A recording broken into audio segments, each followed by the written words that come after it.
അമേരിക്കയിലൊരു baby shower കണ്ടാലോ? ഇവിടെ കുഞ്ഞെന്താന്നുള്ളത് നമുക്കൊരു 5 മാസമൊക്കെ ആകുമ്പോഴത്തേക്ക് തന്നെ അറിയാൻ പറ്റും. അപ്പോൾ ആൺകുഞ്ഞായിരുന്നു. ആ ഒരു തീമിലാണ് ബേബി ഷവർ ചെയ്തത്. ജെൻഡർ റിവീലും ചീരണയൊക്കെ പാർട്ടി വെച്ചായിരുന്നു ഫ്രണ്ട്സിനെയൊക്കെ വിളിച്ചിട്ട്.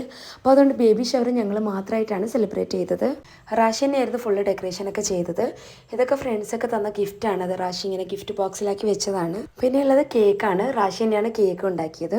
അപ്പോൾ എനിക്ക് പ്രഗ്നൻസിയിൽ ഡയബറ്റീസ് വന്നതുകൊണ്ട് മധുരമൊന്നും അങ്ങനെ കഴിക്കാൻ പാടില്ല. അപ്പോൾ അതുകൊണ്ട് ഫ്രൂട്ട്സ് വെച്ചിട്ടൊരു കേക്കാണ് റാഷി ഉണ്ടാക്കിയത്. നല്ല അടിപൊളിയായിട്ട് തന്നെയാണ് കേട്ടോ റാഷി എല്ലാം അറേഞ്ച് ചെയ്തത്. കേക്കാണെങ്കിലും ഡെക്കറേഷൻ ആണെങ്കിലും എല്ലാം നല്ല ബ്യൂട്ടിഫുൾ ആയിരുന്നു. ഇവിടെ പ്രഗ്നൻസി ഒരു ആഘോഷം തന്നെയാണ് കേട്ടോ. Gender reveal, baby shower, maternity photoshoot, അങ്ങനെ എപ്പോഴും സെലിബ്രേഷനാണ്. പിന്നെ നമ്മൾ കുഞ്ഞിനെ വെൽക്കം ചെയ്യാനായിട്ടുള്ള കാര്യങ്ങളായിരിക്കും. ബേബി നഴ്സറി ഓർഗനൈസേഷനും ഹോസ്പിറ്റൽ പാക്കിംഗ് ഒക്കെ ആയിരിക്കും. ഇത് ഞങ്ങളുടെ രണ്ടാമത്തെ മോൻ്റെ ബേബി ഷവറാണ് കേട്ടോ. ഫസ്റ്റത്തെ മോൻ തന്നെയായിരുന്നു. അപ്പോൾ ഇത്രയൊക്കെയാണ് ഇവിടുത്തെ ഒരു baby shower video. Full video യൂട്യൂബിലുണ്ട്. നിങ്ങളുടെ അഭിപ്രായം കമൻറ്റ് ചെയ്യുക. താങ്ക്